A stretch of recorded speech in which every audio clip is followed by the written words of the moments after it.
সরাসরি কথা বলবো। আমাদের সঙ্গে এই মুহূর্তে রয়েছে আমাদের প্রতিনিধি শিবাশিস মল্লিক। শিবাশিস, আমি এটাই তোমার কাছে জানতে চাইছি যে প্রকাশজিৎ বড়াইক তিনি বললেন যে মানুষের রায় তাদের বিপক্ষে গিয়েছে, কিন্তু কেন পদত্যাগটা করলেন সেই বিষয়ে নির্দিষ্ট করে তিনি কিছু জানাননি কিছুক্ষণ আগে তোমার নেওয়া ইন্টারভিউতে।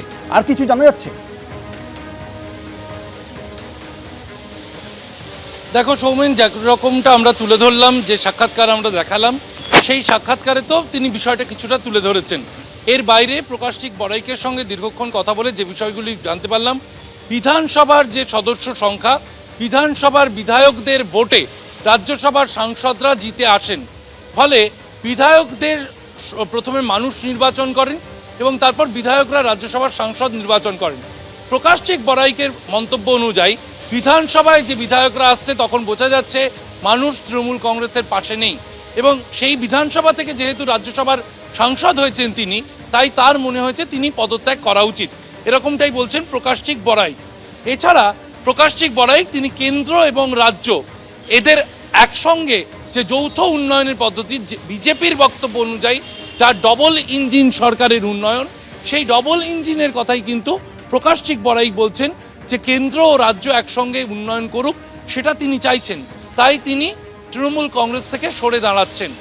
এছাড়া আলিপুরদুয়ার, তার যেখান থেকে উঠে আসা আলিপুরদুয়ারের চা বাগান, তার শ্রমিক পরিবার, সেখানে আমরা জানি তার পরিবারের দীর্ঘ লড়াই রয়েছে চা বাগানে, এবং প্রকাশজিৎ বড়াইক সেই জায়গা থেকে তিনি উঠে এসেছেন। তার বক্তব্য, তার জেলাতে যদি মেডিকেল কলেজ হয়, ইতিমধ্যেই আমরা জানি আলিপুরদুয়ারে মেডিকেল কলেজের উদ্যোগ নিয়েছে পশ্চিমবঙ্গের নতুন যে সরকার বা শুভেন্দু অধিকারীর নেতৃত্বে যে সরকার চলছে।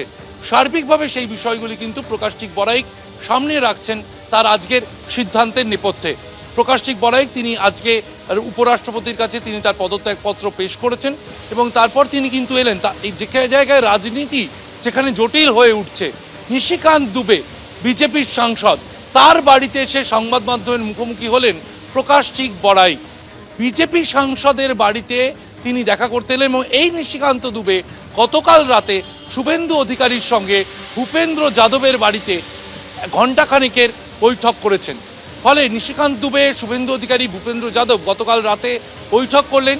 সূত্র মারফত জানা যাচ্ছে সেখানে একাধিক তৃণমূল কংগ্রেসের বিদ্রোহী সাংসদরা উপস্থিত ছিলেন, এবং আজ সকালে নিশিকান্ত দুবের বাড়িতে পদত্যাগ করেই সরাসরি চলে এলেন প্রকাশজিৎ বড়াইক। যদিও নিশিকান্ত দুবের সাথে তাকে কথা বলতে দেখা যায়নি, তিনি নিশিকান্ত দুবের বাড়িতে এলেন, সংবাদ মাধ্যমের মুখোমুখি হলেন, আবার সেই বাড়ি থেকে বেরিয়ে গেলেন প্রকাশজিৎ বড়াইক।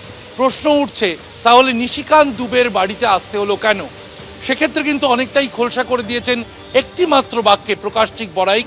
আগামী দিনে শুভেন্দু অধিকারীর নির্দেশে তিনি কাজ করতে চাইছেন পশ্চিমবঙ্গের উন্নয়নের জন্য। ফলে বলাই যায় বিজেপির দিকে এগিয়ে আসা প্রকাশজিৎ বড়াইকের কাছে শুধুমাত্র সময়ের অপেক্ষা। শিবাশিস, তুমি আমাদের সঙ্গে থাকো। শিবাশিসের পাশাপাশি আমাদের সঙ্গে রয়েছে আমাদের অপর প্রতিনিধি বিজেন্দ্র সিংহ। বিজেন্দ্র, তোমার কাছে আসবো, তবে তার আগে আপনাদের আরও একবার জানাবো যে গত 4 দিনে 3 জন সাংসদ রাজ্যসভা থেকে পদত্যাগ করলেন। সোমবার সুখেন্দু শেখর রায় পদত্যাগ করলেন। তার পদত্যাগপত্রে অন্যতম কারণ হিসেবে তিনি উল্লেখ করেছিলেন তৃণমূল কংগ্রেস জনবিচ্ছিন্ন হয়ে গেছে। মাঝে একদিন মঙ্গলবার বাদ দিয়ে বুধবার গতকাল সুস্মিতা দেব পদত্যাগ করেন।